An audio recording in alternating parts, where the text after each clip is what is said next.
ಶ್ರೀ ಗುರುಚರಿತ್ರೆ ಅಧ್ಯಾಯ 28. ಶ್ರೀ ಗಣೇಶಾಯ ನಮಃ. ಶ್ರೀ ಸರಸ್ವತಿಯೇ ನಮಃ. ಶ್ರೀ ಗುರುಭ್ಯೋ ನಮಃ. ಪ್ರಸ್ತಾವನೆ: ವಿವೇಕದಿಂದ ವೈರಾಗ್ಯ, ತೀವ್ರ ಮುಮುಕ್ಷತ್ವವು ಉಂಟಾಗಿ ಪೂರ್ವ ಪಾಪಗಳಿಂದ ಪ್ರಾಯಶ್ಚಿತ್ತದ ಮೂಲಕ ವಿಮುಕ್ತಿ ಹೊಂದಬೇಕೆಂಬ ಪಶ್ಚಾತ್ತಾಪ ಉಂಟಾಗುತ್ತದೆ. ಆಗಲೇ ಪ್ರಾಯಶ್ಚಿತ್ತ ಸಾರ್ಥಕವಾಗುತ್ತದೆ. ಶಾಸ್ತ್ರೋಕ್ತವಾಗಿ ಪಾಪಕರ್ಮದ ಫಲ ವಿವರಗಳನ್ನು ಕೇಳುವುದರಿಂದ ಆತ್ಮನಿಗ್ರಹ ದೃಢವಾಗುತ್ತದೆ. ಅದಕ್ಕೆ ಶ್ರೀ ಗುರುವು ಕರ್ಮ ವಿಪಾಕವನ್ನು ಉಪದೇಶಿಸಿದರು. ಅದು ಮಾನಸಿಕ ಭಸ್ಮ, ಪಾಪಗಳನ್ನು ಭಯಪಡಿಸುವುದು. ಒಂದು ರೀತಿಯಲ್ಲಿ ಈಶ್ವರ ಮಹಿಮೆಯನ್ನು ಸ್ಮರಣೆಗೆ ತರುವ ವಿಭೂತಿ ಧಾರಣೆಯನ್ನು ಕುರಿತು ಕೂಡ ಹೇಳುತ್ತಾರೆ. ಸ್ವಯಂ ಪ್ರಕಾಶಮಾನವಾಗಿ ಮಹಾದೇವನೇ ಮಹಾಭಸ್ಮವೆಂದು ಯಾರು ಚಿಂತನೆ ಮಾಡುತ್ತಾರೋ ಅವರೇ ಭಸ್ಮಧಾರಿಗಳಲ್ಲಿ ಮಹಾಭಾಗ್ಯರು, ಮುಖ್ಯರು ಎಂದು ಶಾಸ್ತ್ರ. ಸಯೇವ ಭಸ್ಮಜ್ಯೋತಿ, ಆ ಪರಮೇಶ್ವರನೇ ಭಸ್ಮಜ್ಯೋತಿ ಎಂದು ಭಸ್ಮಜಾಬಾಲಿ ಶ್ರುತಿ ಬಾಹ್ಯದಲ್ಲಿನ ಭಸ್ಮ ಅದಕ್ಕೆ ಬಾಹ್ಯವಾಗಿ ಸಹಾಯಕಾರಿ ಎಂದು ಗುರುತಿಸಬೇಕು. 28-29ನೇ ಅಧ್ಯಾಯಗಳಲ್ಲಿ ಈ ಅಂಶಗಳನ್ನು ಕುರಿತು ವಿವರಣೆ ಇದೆ. ಕಥಾರಂಭ. ಅದಾದ ನಂತರ ನಡೆದ ವೃತ್ತಾಂತವನ್ನು ಸಿದ್ಧಯೋಗಿ ಹೀಗೆ ಹೇಳಿದರು. ಶ್ರೀ ಗುರುವು ಆ ಚಾಂಡಾಲನಿಗೆ, ಮಗು, ಯಾವ ಪಾಪಗಳಿಂದ ಎಂತಹ ಅಧೋಗತಿ ಉಂಟಾಗುತ್ತದೆ ಎಂದು ಹೇಳುತ್ತೇನೆ ಕೇಳು. ಆಚಾರ ಪಾಲಿಸದ ವಿಪ್ರ ಹೀನ ಜಾತಿಯಲ್ಲಿ ಹುಟ್ಟುತ್ತಾನೆ. ತಾಯಿ ತಂದೆಯರನ್ನು, ಗುರುಗಳನ್ನು, ಕುಲಸ್ತ್ರೀಯನ್ನು, ಕುಲದೇವತೆಯನ್ನು, ಸತ್ಯವನ್ನು, ಅಹಿಂಸೆಯನ್ನು ಬಿಟ್ಟವರು, ಕನ್ಯಾಶುಲ್ಕ ತೆಗೆದುಕೊಳ್ಳುವವರು, ಅನಾಚಾರಿಗಳ ಸಾಂಗತ್ಯ ಮಾಡುವವರು, ತಾಯಿ ತಂದೆಯರಿಂದ ಮಕ್ಕಳನ್ನು, ಹಸು ಕರುಗಳನ್ನು ದೂರ ಮಾಡುವವರು, ಭಗವಂತನಿಗೆ ಅರ್ಪಣೆ ಮಾಡದೆ ಆಹಾರ ತೆಗೆದುಕೊಳ್ಳುವವರು, ಅತಿಥಿ ಸೇವೆ ಮಾಡದವರು, ಸದ್ಬ್ರಾಹ್ಮಣರನ್ನು ದೂಷಿಸಿ ಅಯೋಗ್ಯರನ್ನು ಗೌರವಿಸುವವರು, ಇತರರ ಭೂಮಿಯನ್ನು ಅಪಹರಿಸುವವರು, ತಮ್ಮ ಗುರುಗಳನ್ನು ಯಜಮಾನರನ್ನು ದ್ವೇಷಿಸುವವರು, ನಂಬಿಕೆ ದ್ರೋಹ ಮಾಡಿದವರು, ಗಂಗಾದಿ ತೀರ್ಥಗಳನ್ನು ನಿಂದಿಸುವವರು, ಶ್ರಾದ್ದಾದಿ ಕರ್ಮಗಳನ್ನು ಮಾಡದವರು, ಶಾಸ್ತ್ರ ತಿಳಿಯದೆ ವೈದ್ಯನ ಕೆಲಸ ಮಾಡುವವರು, ಶುದ್ಧವಾದ ವೇದ ಮಾರ್ಗವನ್ನು ಬಿಟ್ಟು ಮಂತ್ರ ಪ್ರಯೋಗ ಮಾಡುವವರು, ಗುರುವೆಂದರೆ ಮಾನವ ಮಾತ್ರನೇ ಎಂದು ತಿಳಿದು ಅವರ ತಪ್ಪುಗಳನ್ನು ಎಣಿಸುವವರು, ಗುರುನಿಂದೆ ಕೇಳಿ ಸಂತೋಷ ಪಡುವವರು, ಶಿವಕೇಶವರು ಬೇರೆ ಎಂದು ಭೇದ ಬುದ್ಧಿ ಇಂದ ದೇವತೆಗಳನ್ನು ನಿಂದಿಸುವವರು, ಸ್ವಧರ್ಮವನ್ನು ಬಿಟ್ಟು ಪರಧರ್ಮವನ್ನು ಹಿಡಿಯುವವರು, ಅನರ್ಹರಿಂದ ಮಂತ್ರೋಪದೇಶ ಪಡೆಯುವವರು, ಇವರಿಗೆ ಚಾಂಡಾಲ ಜನ್ಮ ಬರುತ್ತದೆ. ಗುರುವನ್ನು ಕುಟುಂಬವನ್ನು ಬಿಟ್ಟವರಿಗೆ ಘೋರವಾದ ವ್ಯಾಧಿಗಳು ಉಂಟಾಗುತ್ತವೆ. ಇತರ ರಹಸ್ಯಗಳನ್ನು ಪಾಪಗಳನ್ನು ಬಯಲಿಗೆಳೆದು ಹರಡುವವರಿಗೆ ಜನ್ಮಾಂತರದಲ್ಲಿ ಹೃದಯ ರೋಗ ಬರುತ್ತದೆ. ಗರ್ಭಸ್ರಾವ ಮಾಡಿಸಿಕೊಂಡ ಸ್ತ್ರೀ ಮರುಜನ್ಮದಲ್ಲಿ ಬಂಜೆಯಾಗುತ್ತಾಳೆ. ಇಲ್ಲದಿದ್ದರೆ ಆಕೆಗೆ ಹುಟ್ಟಿದ ಮಕ್ಕಳೆಲ್ಲರೂ ಸಾಯುತ್ತಾರೆ. ಧರ್ಮಶಾಸ್ತ್ರ ಪುರಾಣಗಳನ್ನು ಕೇಳದವರು ಕುರುಡ ಕಿವುಡರಾಗುತ್ತಾರೆ. ಪತಿತರ ಸ್ನೇಹ ಮಾಡಿದ ಸ್ತ್ರೀ ಕತ್ತೆಯಾಗುತ್ತಾಳೆ.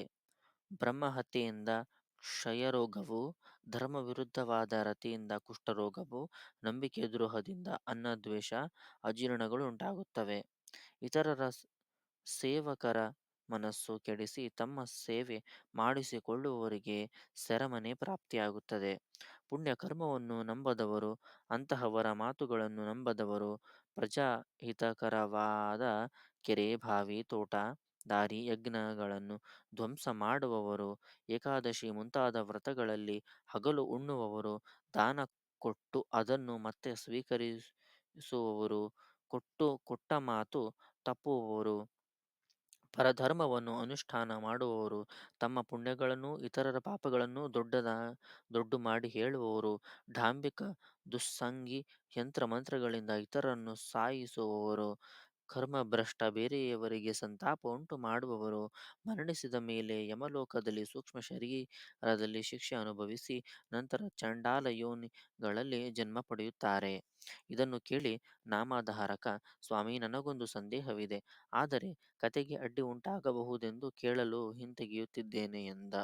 ಸಿದ್ಧರು, ನೀನು ಕೇಳುವುದರಿಂದ ಉಂಟಾಗುವ ಅಡ್ಡಿಗಿಂತ ಮನಸ್ಸಿನಲ್ಲಿರುವ ಸಂದೇಹದಿಂದ ನಿನ್ನ ಶ್ರದ್ಧೆ ಹಾಳಾಗುವ ಪ್ರಮಾದ ದೊಡ್ಡದು. ಅದರಿಂದ ಸಂದೇಹ ನಿವೃತ್ತಿ ಮಾಡಿಕೊಳ್ಳುವುದೇ ಒಳ್ಳೆಯದು ಎಂದರು. ಆಗ ನಾಮಧಾರಕ, ಸ್ವಾಮಿ, ಮರಣಾನಂತರ ಅಪೂರ್ವ ಕರ್ಮ ಫಲವನ್ನು ಯಮಲೋಕದಲ್ಲಿ ಸೂಕ್ಷ್ಮ ಶರೀರದಲ್ಲಿ ಒಂದು ಸಲ ಅನುಭವಿಸಿದ ಮೇಲೆ ಮರುಜನ್ಮದಲ್ಲಿ ಚಾಂಡಾಲ ಯೋನಿಯಲ್ಲಿ ಜನಿಸಿ ಮತ್ತೊಂದು ಸಲ ಅನುಭವಿಸುವುದು ಸಮಂಜಸವೇ ಎಂದ. ಅದಕ್ಕೆ ಸಿದ್ಧರು ಹೀಗೆ ವಿವರಿಸಿದರು. ಭೌತಿಕ ದೇಹ ಒಂದು ಪರಿಮಿತಿಯಲ್ಲಿ ಮಾತ್ರವೇ ಕಷ್ಟ ಸುಖಗಳನ್ನು ಅನುಭವಿಸಬಲ್ಲದು ಎನ್ನುತ್ತಾರೆ.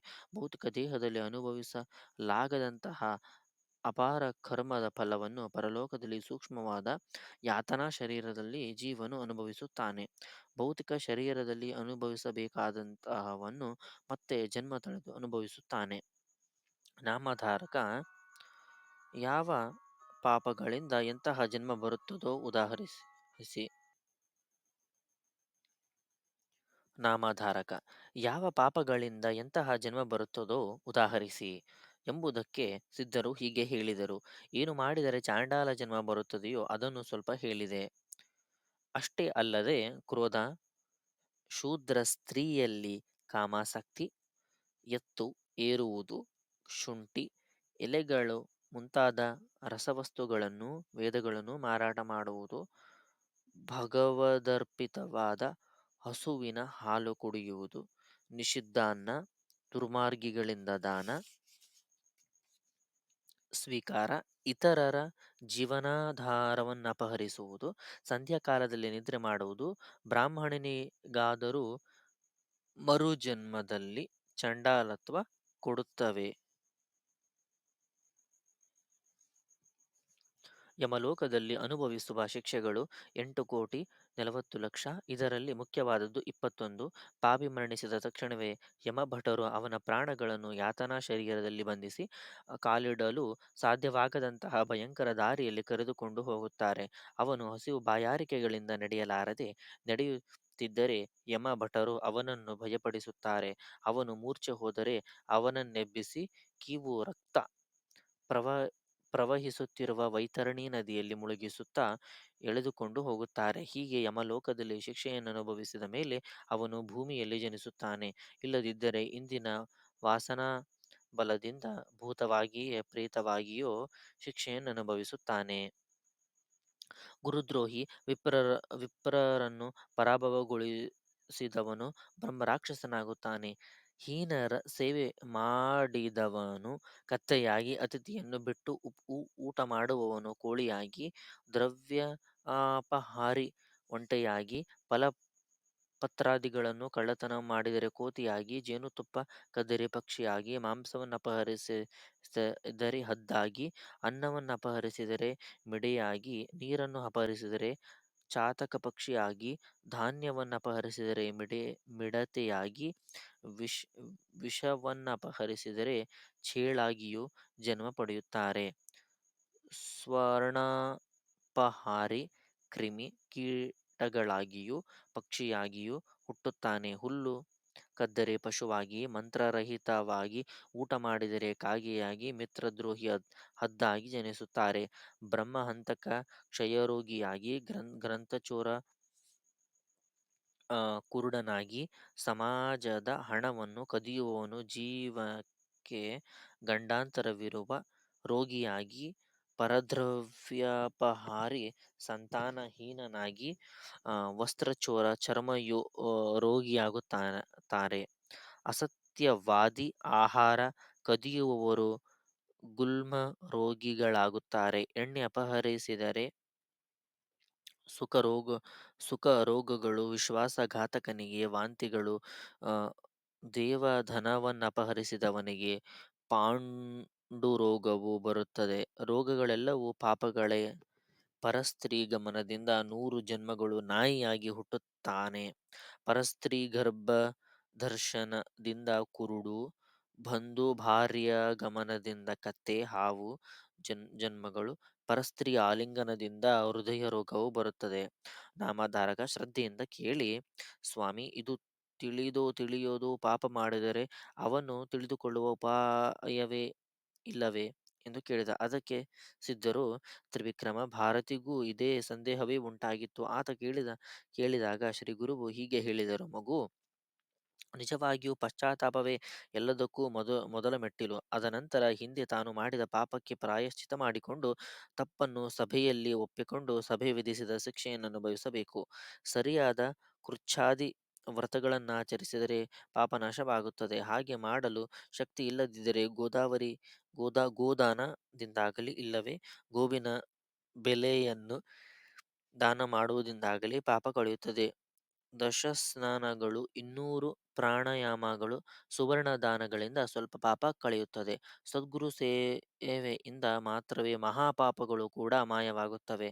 ಅಂತಹ ಸಾಧನೆ ಬೇರೊಂದಿಲ್ಲ. ಪ್ರಜಾಪತ್ಯ ಕೃಚ್ಛ ಎಂದರೆ ಮೊದಲ 3 ಹಗಲು, ನಂತರ ಹಗಲು ನಂತರ 3 ರಾತ್ರಿ ಮಾತ್ರ ಊಟ ಮಾಡಬೇಕು. ನಂತರ ಮರುದಿನ ಅಯಾಚಿತವಾಗಿ ಬಂದದ್ದನ್ನು ಭಗವತ್ ಪ್ರಸಾದವೆಂದು ತಿನ್ನುತ್ತಾ ಉಪವಾಸ ಮಾಡಬೇಕು. ಮತ್ತೆ 3 ದಿನ ಪೂರ್ತಿ ಉಪವಾಸ ಮಾಡಬೇಕು. ಮತ್ತು 10,000 ಗಾಯತ್ರಿ ಜಪ, ಅದರಲ್ಲಿ 10ರಷ್ಟು ಗಾಯತ್ರಿ ಹೋಮ ಮಾಡಿ 12 ಜನ ಬ್ರಾಹ್ಮಣರಿಗೆ ಊಟವಿಟ್ಟು ಗೋದಾನವಾಗಲಿ ಇಲ್ಲ ಗುಲಗಂಜಿಯಷ್ಟು ಸುವರ್ಣ ದಾನವಾಗಲಿ ಕೊಡಬೇಕು. ಶುಕ್ಲ ಪಾಡ್ಯಮಿಯಂದು ಒಂದು ತುತ್ತಿನೊಡನೆ ಮೊದಲು ಮಾಡಿ ಹುಣ್ಣಿಮೆಯವರೆಗೆ ದಿನಕ್ಕೊಂದು ತುತ್ತು ಜಾಸ್ತಿ ಮಾಡುತ್ತಾ ಹೋಗಬೇಕು. ಪೂರ್ಣಿಮೆಯ ದಿನ 15 ತುತ್ತುಗಳನ್ನು ತಿಂದ ಮೇಲೆ ಮತ್ತೆ ದಿನಕ್ಕೊಂದು ತುತ್ತು ಕಡಿಮೆ ಮಾಡುತ್ತಾ ಅಮಾವಾಸ್ಯೆಯ ದಿನ ಉಪವಾಸ ಮಾಡಬೇಕು. ಹೀಗೆ ಚಂದ್ರಕಳೆಯನ್ನನುಸರಿಸಿ ಮಾಡುವುದು ಚಂದ್ರಾಯಣ ವ್ರತ. ನಿಜವಾಗಿಯೂ ನೋಡಿದರೆ ಹಗಲು 12 ತುತ್ತು, ರಾತ್ರಿ 15 ತುತ್ತು ತೆಗೆದುಕೊಳ್ಳುವುದೇ ಆರೋಗ್ಯಕ್ಕೆ ಒಳ್ಳೆಯದು. ಸ್ವಲ್ಪವೇ ಊಟ, ಇಲ್ಲ ಹಾಲು ಮಾತ್ರವೇ ತಿಂಗಳು ಸೇವನೆ ಮಾಡಿದರೆ ಪಾಪಶುದ್ಧಿ ಉಂಟಾಗುತ್ತದೆ. ಬಿಲ್ವದಳ, ಆ, ಅಶ್ವತ್ಥದ ಕೊಂಬೆ, ಕಮಲ ಮುಂತಾದವನ್ನು ನೀರಿನಲ್ಲಿ ಹಾಕಿ ಸ್ನಾನ ಮಾಡಿದರೆ ಸ್ವಲ್ಪ ಪಾಪ ನಾಶವಾಗುತ್ತದೆ. ಗಂಧ ಸ್ನಾನ, ರಾಮೇಶ್ವರದಲ್ಲಿ ಸಮುದ್ರ ಸ್ನಾನ, ಪುಣ್ಯಕ್ಷೇತ್ರದಲ್ಲಿ ಅನುಷ್ಠಾನಗಳಿಂದ ಕೂಡ ಪಾಪನಾಶವಾಗುತ್ತದೆ. ಲಕ್ಷ ಗಾಯತ್ರಿ ಜಪ ಮದ್ಯಪಾನ ದೋಷ, ಕೋಟಿ ಗಾಯತ್ರಿ ಜಪ ಬ್ರಹ್ಮಹತ್ಯಾ ಪಾತಕ, 7 ಲಕ್ಷ ಜಪ ಚಿನ್ನ ಕದ್ದ ದೋಷ ಹೋಗುತ್ತದೆ. ಸರ್ವ ಪಾಪ ನಾಶಕ್ಕೆ ಪಾ ಪಾವನ ಪವಮಾನ ಸೂಕ್ತಿ, 610 ಇಂದ್ರಮಿತ್ರ ಎನ್ನುವ 2 ಸೂಕ್ತ, ಕಸ್ಯ ಸೂನ ಎನ್ನುವ ಸುನಕ್ಷಪ ಸೂಕ್ತ, ಶಮ್ನ ಇಂದ್ರಾಗ್ನಿ ಎನ್ನುವ ಶಾಂತಿ ಸೂಕ್ತ, ತ್ರಿಸುವರ್ಣ ಪೌರುಷ, ನಾಚಿಕೇತ, ಅಘಮರ್ಷಣ ಎನ್ನುವ ಸೂಕ್ತಗಳೊಡನೆ 6 ತಿಂಗಳ ಕಾಲ ವೇದ ಪಾರಾಯಣ ಮಾಡಿದರೆ ಮಹಾಪಾಪಗಳು ತೊಲಗುತ್ತವೆ. ಸರ್ವ ಪಾಪ ಶಾಂತಿಗೋಸ್ಕರ ದರ್ಭೆ ಸಹಿತ ತೀರ್ಥ ಪಂಚಗಮ್ಯವನ್ನು, ಹಸುವಿನ ಮೂತ್ರ, ಹಾಲು, ಮೊಸರು, ಬೆಣ್ಣೆ, ತುಪ್ಪ ಸ್ವೀಕರಿಸಬೇಕು. ಗಂಡ ಹೆಂಡರಿಬ್ಬರು ಪಾಪ ಮಾಡಿದರೆ ಇಬ್ಬರು ಪ್ರಾಯಶ್ಚಿತ ಮಾಡಿಕೊಳ್ಳಬೇಕು. ಸ್ವಯಂ ತಾನೇ ಪಾಪ ಮಾಡದಿದ್ದರೂ ಪಾಪಿಗಳ ಸಹವಾಸ ಮಾಡಿದರೂ ಪ್ರಾಯಶ್ಚಿತವನ್ನು ಮಾಡಿಕೊಳ್ಳಬೇಕು. ನಾಮಧಾರಕ: ಕಲ್ಲು ಗೊಂಡದ್ದನ್ನು ಎಷ್ಟು ಕಾಲ ಗಂಗಾ ನದಿಯಲ್ಲಿಟ್ಟರೂ ನದಿಯಿಂದ ಗುಂಡು ಹೊರ ಬರುವುದಿಲ್ಲ, ಅಲ್ಲದೆ ಗುಂಡಿನೊಳಕ್ಕೆ ನೀರು ಒಂದು ಹನಿಯೂ ಹೋಗುವುದಿಲ್ಲ. ಹಾಗೆಯೇ ಭಗವಂತನಲ್ಲಿ ಭಕ್ತಿ ಇಲ್ಲದೆ ಎಷ್ಟು ಪ್ರಾಯಶ್ಚಿತಗಳನ್ನು ಮಾಡಿಕೊಂಡರೂ ಪಾಪ ವಿಮುಕ್ತಿ ಆಗದು. ನಂತರ ಶ್ರೀ ಗುರುವು ಆ ಚಾಂಡಾಲನಿಗೆ, ನೀನು ತಾಯಿ ತಂದೆಯರನ್ನು ಬಿಟ್ಟಿದ್ದರಿಂದ ಗುರುಗಳನ್ನು ದೂಷಣೆ ಮಾಡಿ ಅವರನ್ನು ಬಿಟ್ಟು ಬೇರೆಯಾದ್ದರಿಂದ ನಿನಗೆ ಈ ಚಾಂಡಾಲ ಜನ್ಮ ಬಂದಿದೆ. ತಿಂಗಳು ದಿನ ಸಂಗಮದಲ್ಲಿ ಸ್ನಾನ ಮಾಡಿದರೆ ಕ್ರಮವಾಗಿ ಶುದ್ಧನಾಗಿ ಬರುವ ಜನ್ಮದಲ್ಲಿ ಸದ್ಬ್ರಾಹ್ಮಣನಾಗಿ ಹುಟ್ಟುತ್ತೀಯೆ ಎಂದು ಹೇಳಿದರು. ಆಗ ಆ ಚಾಂಡಾಲ, ಸ್ವಾಮಿ, ನಿಮ್ಮ ಕಟಾಕ್ಷವೆನ್ನುವ ಗಂಗಾ ಪ್ರವಾಹದಿಂದ ನಾನು ಪಾಪ ವಿಮುಕ್ತನಾದೆ.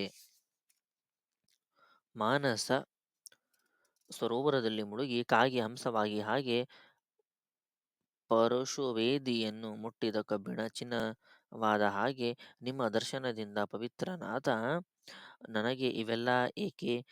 ನನಗೆ ಜ್ಞಾನ ಉಂಟಾಗುವ ಹಾಗೆ ನೀವು ಅಭಿಮಂತ್ರಿಸಿ ನನ್ನನ್ನು ವಿಪ್ರರಲ್ಲಿ ಸೇರಿಸಿ ಎಂದು ಬೇಡಿಕೊಂಡ. ಶ್ರೀ ಗುರುವು ಪೂರ್ವ ಪಾಪ ಫಲದಿಂದ ಇಂತಹ ರಕ್ತ ಮಾಂಸಗಳನ್ನು ಹಂಚಿಕೊಂಡು ಹುಟ್ಟಿ ಬೆಳೆದ ನಿನಗೆ ಇದು ಹೇಗೆ ಸಾಧ್ಯ? ಹಿಂದೆ ವಿಶ್ವಾಮಿತ್ರ ಬ್ರಹ್ಮರ್ಷಿ ಎನಿಸಿಕೊಳ್ಳಬೇಕೆಂದು ನೂರಾರು ವರ್ಷಗಳು ಮಹಾತಪಸ್ಸು ಮಾಡಿ ತನಗದನ್ನು ಪ್ರಸಾದಿಸಬೇಕೆಂದು ಇಂದ್ರಾದಿ ದೇವತೆಗಳನ್ನು ಕೋರಿದ. ಆ ಕೆಲಸ ವಸಿಷ್ಠ ಮಹರ್ಷಿಯಿಂದಾಗಬೇಕಾದದ್ದೇ ಹೊರತು ತಮ್ಮಿಂದ ಸಾಧ್ಯವಿಲ್ಲವೆಂದು ದೇವತೆಗಳು ಹೇಳಿದರು. ಆಗ ಅವನು ವಸಿಷ್ಠ ಮಹರ್ಷಿಯನ್ನಾಶ್ರಯಿಸಲು ಅವರು ಅದು ಸಾಧ್ಯವಿಲ್ಲವೆಂದು ಹೇಳಿದರು. ಅದಕ್ಕೆ ವಿಶ್ವಾಮಿತ್ರ ಕೋಪಗೊಂಡು ವಸಿಷ್ಠರ 100 ಮಕ್ಕಳನ್ನು ಕೊಂದು ಹಾಕಿದ. ವಸಿಷ್ಠರು ಅವನನ್ನು ಶಿಕ್ಷಿಸಲಿಲ್ಲ. ಆದರೆ ಅವನು ಬ್ರಹ್ಮರ್ಷಿ ಎಂದು ಮಾತ್ರ ಅಂಗೀಕರಿಸಲಿಲ್ಲ. ವಿಶ್ವಾಮಿತ್ರ ಕೋಪದಿಂದ ಒಂದು ದೊಡ್ಡ ಬಂಡೆಯನ್ನೆತ್ತಿ ವಸಿಷ್ಠರ ಮೇಲೆ ಹಾಕಬೇಕೆಂದುಕೊಂಡ. ಆದರೆ ಮತ್ತೆ ವಸಿಷ್ಠರು ಮರಣಿಸಿದರೆ ನಾನು ಬ್ರಹ್ಮರ್ಷಿ ಎಂದು ಅಂಗೀಕರಿಸಬಲ್ಲವರಾರು? ದೇವರ್ಷಿಗಳೆಲ್ಲರೂ ಅವರನ್ನು ಅನುಸರಿಸುವವರೇ ಅಲ್ಲವೇ? ಈತನನ್ನು ಕೊಲ್ಲುವುದರಿಂದ ನನಗೆ ಇಲ್ಲದ ಬ್ರಹ್ಮ ಹತ್ಯಾಪಾಪ ಕೂಡ ಸುತ್ತಿಕೊಳ್ಳುತ್ತದೆ ಎಂದು ಯೋಚಿಸಿ ಪಶ್ಚಾತ್ತಾಪದಿಂದ ಅವರ ಪಾದಗಳ ಮೇಲೆ ಬಿದ್ದನು. ಆಗ ಆ ಬ್ರಹ್ಮರ್ಷಿ, ಮಗು, ಮುಂಚೆ ನೀನು ಸೂರ್ಯಕಿರಣಗಳಿಂದ ನಿನ್ನ ಶರೀರವನ್ನು ತಪನಗೊಳಿಸಿಕೊಂಡು ಹೊಸ ಶರೀರವನ್ನು ತೋರಿಸು ಎಂದರು. ವಿಶ್ವಾಮಿತ್ರನನ್ನಂಗೀಕರಿಸಿ ಸೂರ್ಯಕಿರಣಗಳಿಂದ ತನ್ನ ದೇಹ ಸುಟ್ಟು ಹೋದರೂ ಹೊಸ ದೇಹ ಬರುವವರೆಗೂ ತಪಸ್ಸು ಮಾಡಿ ಮತ್ತೆ ಬಂದನು. ಆಗ ಅವನು ಬ್ರಹ್ಮರ್ಷಿಯಾದನೆಂದು ವಸಿಷ್ಠರು ಅಂಗೀಕರಿಸಿದರು. ಅಂತಹದ್ದೇನನ್ನೂ ಮಾಡದ ನಿನಗೆ ಅದು ಹೇಗೆ ಸಾಧ್ಯ? ಹಿಂದೆ ನೀನು ಮಾಡಿದ ಪಾಪಕ್ಕೆ ಪಶ್ಚಾತ್ತಾಪ ಪಟ್ಟು ನಾನು ಹೇಳಿದಂತೆ ಮಾಡಿದರೆ ಮುಂದಿನ ಜನ್ಮದಲ್ಲಿ ನೀನು ಸದ್ಬ್ರಾಹ್ಮಣನಾಗುತ್ತೀಯೆ, ಹೋಗು ಎಂದರು. ಆದರೆ ಬಡವನಿಗೆ ನಿಧಿ ದೊರೆತರೆ, ಮೃತ್ಯು ಮುಖದಲ್ಲಿರುವವನಿಗೆ ಅಮೃತ ದೊರೆತರೆ, ಹಸಿವಿನಿಂದ ಕೂಡಿದ ಪಶುವಿಗೆ ಹುಲ್ಲು ದೊರಕಿದರೆ ಅದನ್ನು ಹೇಗೆ ಬಿಡುವುದಿಲ್ಲವೋ ಹಾಗೆ ಪೂರ್ವಜನ್ಮದ ಸ್ಮೃತಿ ಹೊಂದಿದ ಆ ಚಾಂಡಾಲ ಸ್ವಾಮಿಯ ಮಾತುಗಳನ್ನು ಅಂಗೀಕರಿಸಿದರೆ ಮಾಲಪಲ್ಲಿಗೆ ಹೋಗದೆ ಅಲ್ಲೇ ಕುಳಿತ. ಸ್ವಲ್ಪ ಸಮಯದಲ್ಲಿ ಅವನ ಹೆಂಡತಿ ಮಕ್ಕಳು ಬಂದು ಅವನನ್ನು ಮನೆಗೆ ಬಾರೆಂದು ಕರೆದರು. ಅವನು, ನಾನೀಗ ಸದ್ಬ್ರಾಹ್ಮಣ, ನನ್ನನ್ನು ಮುಟ್ಟಬೇಡಿ, ದೂರವಾಗಿ ಹೋಗಿ ಎಂದ. ಆಕೆ ಆಶ್ಚರ್ಯಪಟ್ಟು, ಏನಯ್ಯ, ನಿನಗೇನಾದರೂ ಹುಚ್ಚು ಹಿಡಿದಿದೆಯಾ ಎನ್ನುತ್ತಲೂ ಅವನು ಅವಳನ್ನು ಹೊಡೆಯುವುದಕ್ಕೆ ಹೋದ. ಆಕೆ ಭಯಪಟ್ಟು ಅಳುತ್ತಾ ಶ್ರೀ ಗುರುವಿಗೆ ನಮಸ್ಕಾರ ಮಾಡಿ, ಸ್ವಾಮಿ, ಇವನು ನನ್ನಲ್ಲಿ ಯಾವತ್ತೂ ಪ್ರೀತಿಯಿಂದಲೇ ಇದ್ದ. ಇವನಿಗೆ ಬುದ್ಧಿ ಕೆಟ್ಟಿದೆ. ನಾನೀಗ ಎಲ್ಲಿಗೆ ಹೋಗಬೇಕೆನ್ನುತ್ತಾನೋ ಹೇಳುವಂತೆ ಕೇಳಿ. ನಾನಿನ್ನು ಈ ಮಕ್ಕಳನ್ನು ಪೋಷಣೆ ಹೇಗೆ ಮಾಡಲಿ? ಸ್ವಾಮಿ, ನೀವೇ ಇವನಿಗೆ ಬುದ್ಧಿ ಸರಿ ಮಾಡಬೇಕು. ಇಲ್ಲದಿದ್ದರೆ ನಾನಿಲ್ಲೇ ನೇಣು ಹಾಕಿಕೊಳ್ಳುತ್ತೇನೆ ಎಂದು ಗೋಳಿಟ್ಟಳು. ಶ್ರೀ ಗುರುವು ನಗುತ್ತಾ ಅವನತ್ತ ನೋಡಿ, ಮಗು, ಇನ್ನಾದರೂ ನನ್ನ ಮಾತು ಕೇಳಿ ಮನೆಗೆ ಹೋಗು. ಹೆಂಡತಿ ಮಕ್ಕಳನ್ನು ಅಳಿಸುವುದರಿಂದ ನಿನಗೆ ಸದ್ಗತಿ ದೊರೆಯುತ್ತದೆಯೇ? ಸಾಂಸಾರಿಕ ಸುಖವನ್ನು ಅನುಭವಿಸುತ್ತಲೇ ನೀನು ಜನ್ಮ ಪರಂಪರೆಯಿಂದ ಹೊರಗೆ ಬರಬಲ್ಲೆ. ಇಲ್ಲದಿದ್ದರೆ ಮುಂಚೆಯೇ ಮದುವೆ ಮಾಡಿ ಕೊಳ್ಳಬಾರದಾಗಿತ್ತು. ಸೂರ್ಯ ಚಂದ್ರರ ಸಾಕ್ಷಿಯಾಗಿ ಮದುವೆ ಮಾಡಿಕೊಂಡವಳನ್ನು ಬಿಟ್ಟರೆ ನಿನಗೆ ಮಹಾಪಾಪ ಬರುತ್ತದೆ ಎಂದರು. ಅವನು ಕೈಜೋಡಿಸಿ, ಸ್ವಾಮಿ, ನಾನು ಸದ್ಬ್ರಾಹ್ಮಣನೆನ್ನುವ ಜ್ಞಾನ ಬಂದ ಮೇಲೆ ಹಾಗೆ ನಾನು ಮಾಡಲು ಹೇಗೆ ಸಾಧ್ಯ ಎಂದ. ಶ್ರೀ ಗುರುವು ನಕ್ಕು, ಇವನ ಮೈಮೇಲೆ ಇರುವ ವಿಭೂತಿಯನ್ನು ತೆಗೆದಲ್ಲದೆ ಪ್ರಯೋಜನವಿಲ್ಲ ಎಂದು ಯೋಚಿಸಿ ಶಿಷ್ಯನೊಬ್ಬನನ್ನು ಕರೆದು, ಒಬ್ಬ ಶ್ರೀಮಂತನೂ ಜಿಪುಣನೂ ಆದ ಸದ್ಬ್ರಾಹ್ಮಣನೊಬ್ಬನನ್ನು ಕರೆದು ತಾ ಎಂದು ಕಳುಹಿಸಿದನು. ಅವನು ಗ್ರಾಮಕ್ಕೆ ಹೋಗಿ ಧನಾಶೆಯಿಂದ ವ್ಯಾಪಾರ ಮಾಡುತ್ತಿದ್ದ ಒಬ್ಬ ಜಿಪುಣ ಬ್ರಾಹ್ಮಣನನ್ನು ಕರೆತಂದ. ಅವನಿಗೆ, ಸ್ವಾಮಿ, ಅಯ್ಯ, ನೀನು ಇವನಿಗೆ ಸ್ನಾನ ಮಾಡಿಸು. ಆಗ ಅವನಿಗೆ ತನ್ನ ಕುಟುಂಬದ ಮೇಲೆ ಮಮಕಾರ ಎಚ್ಚರಗೊಳ್ಳುತ್ತದೆ ಎಂದ. ಆದೇಶ ಕೊಟ್ಟರು. ತಕ್ಷಣವೇ ಆ ವ್ಯಕ್ತಿ ಮಡಕೆಯಲ್ಲಿ ನೀರು ತಂದು ಪೂರ್ವಜನ್ಮ ಸ್ಮೃತಿ ಹೊಂದಿದ ಆ ಚಾಂಡಾಲನ ಮೇಲೆ ಸುರಿದ. ಅವನ ಮೈಮೇಲಿದ್ದ ವಿಭೂತಿ ತೊಳೆದು ಹೋದ ಕೂಡಲೇ ಅವನು ಹಿಂದಿನದೆಲ್ಲ ಮರೆತು ಹೆಂಡತಿ ಮಕ್ಕಳೊಡನೆ, ಇದಕ್ಕೆ ಮುಂಚೆ ಸ್ವಲ್ಪ ಹೊತ್ತು ನನಗೆ ಬುದ್ಧಿ ಇಲ್ಲದಂತಾಗಿತ್ತು. ಇದೇನು, ನೀವೆಲ್ಲರೂ ಇಲ್ಲಿಗೇಕೆ ಬಂದಿರಿ? ನಾನು ಒಂಟಿ ಎಂಬ ಭಯ ನಿಮಗೇಕೆ? ಇನ್ನೂ ಹಗಲಲ್ಲವೇ ಎಂದ. ಅವರು ನಡೆದದ್ದನ್ನೆಲ್ಲ ಹೇಳಿದರು. ಅವನು ಅವರೊಡನೆ ಸೇರಿ ಮನೆಗೆ ಹೋದ. ಆ ಸನ್ನಿವೇಶವನ್ನು ನೋಡಿದವರೆಲ್ಲ ಆಶ್ಚರ್ಯಪಟ್ಟರು. ಅದೆಲ್ಲ ನೋಡಿ ಆಶ್ಚರ್ಯಚಕಿತನಾದ ತ್ರಿವಿಕ್ರಮ ಭಾರತಿ, ಸ್ವಾಮಿ, ನೀವು ಅವನಿಗೆ ಪ್ರಸಾದಿಸಿದ ಜ್ಞಾನ ಕ್ಷಣದಲ್ಲಿ ಹೇಗೆ ಹೋಯಿತು ಎಂದು ಕೇಳಿದ. ಶ್ರೀ ಗುರುವು ನಕ್ಕು ಅವನಿಗೆ ಭಸ್ಮದಿಂದ ಆ ಜ್ಞಾನ ಉಂಟಾಗಿತ್ತು. ಅದು ತೊಳೆದು ಹೋದ ಕೂಡಲೇ ಜ್ಞಾನವೂ ತೊಲಗಿ ಹೋಯಿತು. ಭಸ್ಮ ಮಹಿಮೆ ಅಂತಹುದು. ಆದ್ದರಿಂದಲೇ ಶಿವನು ಅದನ್ನು ಧರಿಸುತ್ತಾನೆ. ಅದರ ಜೊತೆಗೆ ಆ ಭಸ್ಮಕ್ಕೆ ಮಹಾತ್ಮರ ಸ್ಪರ್ಶವಿದ್ದರೆ ಇನ್ನಷ್ಟು ಪ್ರಭಾವಿತವಾದ ಬ್ರಹ್ಮಜ್ಞಾನವನ್ನು ಕೂಡ ದಯಪಾಲಿಸಬಲ್ಲದು ಎಂದರು. ಆಗ ತ್ರಿವಿಕ್ರಮ ಭಾರತಿ ಭಸ್ಮ ಮಹಿಮೆಯನ್ನು ಕುರಿತು ವಿವರಿಸಬೇಕೆಂದು ಶ್ರೀ ಗುರುವನ್ನು ಪ್ರಾರ್ಥಿಸಿದನು. ಶ್ರೀ ದತ್ತಾಯ ಗುರವೇ ನಮಃ. ಶ್ರೀಪಾದ ಶ್ರೀ ವಲ್ಲಭಾಯ ನಮಃ. ಶ್ರೀ ನೃಸಿಂಹ ಸರಸ್ವತಿ ನಮಃ.